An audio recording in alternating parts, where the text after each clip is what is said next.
Fala, pessoal!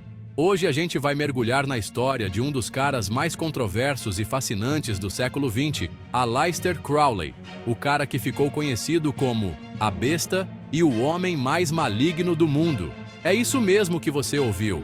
O cara que inspirou filmes de terror, capas de disco de rock e mais teorias da conspiração que o WhatsApp da família.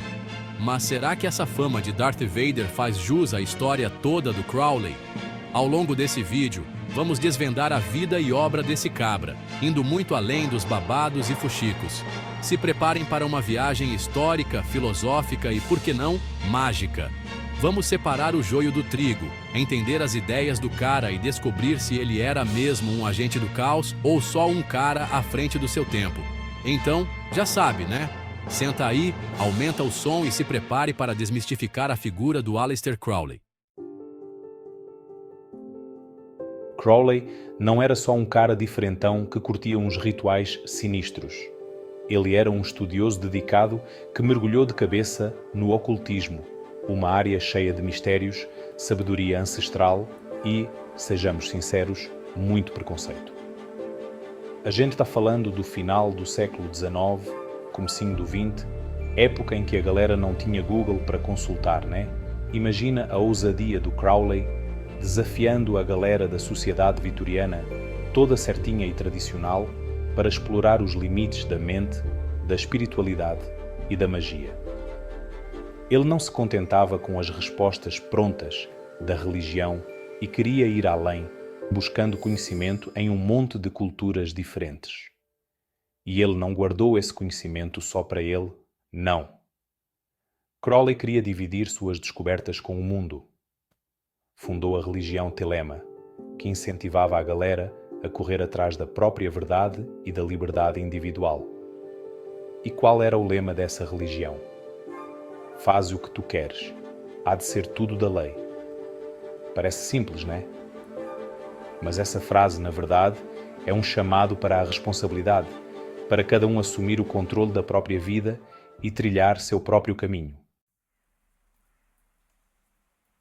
E por falar em correr atrás, Crowley não era de só falar, ele escrevia também. E como escrevia? O cara era uma máquina de escrever. Publicou livros e mais livros sobre ocultismo, magia, filosofia e até poesia. Seus textos, cheios de simbolismos e referências, são considerados obras-primas por muitos estudiosos até hoje. O Livro da Lei é provavelmente sua obra mais famosa e controversa. Nele, Crowley descreve a base da filosofia Telema, com mensagens que iam contra a moral da época e que até hoje geram debate, viu? É um livro complexo, cheio de nuances e interpretações, que exige estudo e reflexão. Mas Crowley não falava só de ocultismo, não. Ele também mandava muito bem na poesia e na prosa. Seus poemas, muitas vezes inspirados em suas viagens e experiências místicas, mostram um lado sensível e observador da natureza humana. E por falar em arte, Crowley não se limitava só às palavras. Ele era um artista completo. Pintura, desenho, poesia. O cara mandava bem em tudo. E não pense que era só hobbyzinho de fim de semana, não. Crowley via a arte como uma extensão da sua busca espiritual, uma forma de expressar o que as palavras não conseguiam. Suas pinturas, muitas vezes abstratas e cheias de simbolismos, são como portais para a mente inquieta e criativa dele. Através das cores, formas e texturas, Crowley convida a gente a mergulhar no seu mundo, cheio de mistérios e belezas escondidas. Crowley acreditava que a arte tinha o poder de transformar as pessoas, de abrir a mente para uma nova realidade, mais profunda e significativa. Agora, vamos falar de um assunto polêmico: a liberdade individual. No início do século XX, a sociedade era muito fechada, cheia de tabus e regras que mais pareciam uma camisa de força. E quem surge nesse cenário? Aleister Crowley, o arauto da liberdade. Crowley era um defensor ferrenho da liberdade individual em todos os sentidos. Ele acreditava que cada um deveria ter o direito de viver do seu jeito, sem ninguém metendo o bedelho, seja o governo, a religião ou a sociedade. Ele confrontou as normas sociais da época, principalmente quando o assunto era sexo. Suas ideias sobre liberdade, tanto individual quanto sexual, foram consideradas escandalosas na época, mas acabaram sendo precursoras dos movimentos de libertação pessoal e sexual que rolaram décadas depois.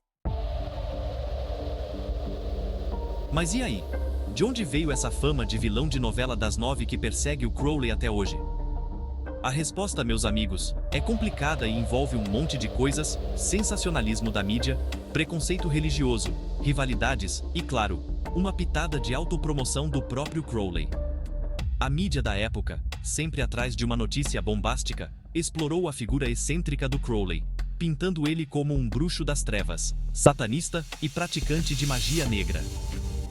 Jornais publicavam histórias absurdas sobre os rituais dele, inventando detalhes macabros e distorcendo os ensinamentos do cara. A sociedade conservadora da época, chocada com as ideias liberais e os costumes nada convencionais do Crowley, ajudou a construir essa imagem de inimigo público número 1. Sua oposição aos costumes tradicionais e sua busca por liberdade individual fizeram dele um alvo fácil para ataques e difamações. Mas é importante a gente separar o personagem da pessoa real. Por trás dessa máscara de maligno, que ele mesmo ajudou a criar, existia um homem complexo, estudioso, artista e sim, com seus defeitos, como qualquer ser humano. Ao longo dos anos, jogaram um monte de acusações no colo do Crowley, a maioria delas sem pé nem cabeça e baseadas em boatos e interpretações erradas dos ensinamentos dele. Uma das acusações mais sérias é a de que ele seria um satanista. Só que Crowley sempre rejeitou esse rótulo. Ele não acreditava no Satanás como um ser de verdade, mas sim como um símbolo de rebeldia contra a moral cristã. Seus estudos sobre ocultismo e magia não tinham nada a ver com adoração ao diabo, mas sim com a busca pelo autoconhecimento e pela conexão com o divino. Outra acusação absurda é que o Crowley fazia sacrifícios humanos nos rituais dele. Essa história mal contada surgiu de gente que interpretou tudo errado os escritos dele e nunca foi provada. Os rituais do Crowley, apesar de diferentes, eram simbólicos e não tinham nada a ver com violência ou sangue. Crowley também foi acusado de ser um agente do caos, que queria destruir a ordem social e corromper a juventude. Só que os ensinamentos dele sobre liberdade individual e responsabilidade pessoal contradizem totalmente essa imagem. Muitos dos ensinamentos do Crowley foram distorcidos ao longo do tempo, tirados de contexto ou simplesmente mal interpretados, o que contribuiu para essa imagem negativa que ele carrega. Um exemplo clássico é a frase: "Faze o que tu queres, há de ser tudo da lei", que muita gente entende como um incentivo à libertinagem e à baderna. Só que Crowley nunca defendeu a falta de limites. Para ele, a verdadeira vontade não era simplesmente satisfazer os desejos egoístas, mas sim encontrar o seu propósito de vida, a sua missão no mundo. E para cumprir essa missão, era preciso ter disciplina, ética e responsabilidade.